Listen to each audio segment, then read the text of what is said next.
अतिरिक्त तहसिलदार को करिले प्राणांतक आक्रमण भांगी चुरमार करिले गाड़ी। कप्तिपदा अतिरिक्त तहसिलदार भीमकांत माझी आज सकाळ समय बेआईनी चोराबाली चारण धरपगड़ कार्यालय निज कार धरी बाहर जावा समय तहसिल कार्यालय सम्मुखें माफिया माने प्रथम अतिरिक्त तहसिलदार को अटकाई धमक देते।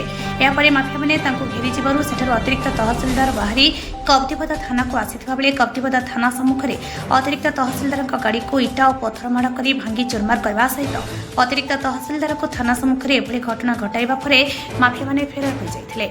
सेपटे जीवन प्रति विपद थिबा जानी अतिरिक्त तहसिलदार थाना को आसीथिबा बेले थाना गेट बंद थिबारु माफिया माने तांको आक्रमण करिथिबा कहिसंती अतिरिक्त तहसिलदार। खबर पाइली जे किछि घाटरू बाली उठुची तेणु मो ड्राइवर कॉल कली ड्राइवर फोन उठेला नहीं। तापर मु निजे ऑफिस आसिली कि स्टाफ सपोर्ट नवा पई से माने मो ऑफिस आगर से मन घेरी गले असल्ट मते कले भरबाली असल्ट कले। तापर मु for my own safety I move to police station और पुलिस स्टेशन आगे गाड़ी ठिया कली से मते घेरी गले इटारे पत्थर मते मारिले प्लस मते प्लस मो गाड़ीटा नष्ट करदेले 20-25 जन थे सेटा इनक्वारी जान कहीं एटा कले जना पड़े से मैंने नॉर्मली बाली चोरी करते एटा सब पुलिस स्टेशन सामने है। मयूरभंजरू शिवशंकर मानक रिपोर्ट द पब्लिक ओडिशा।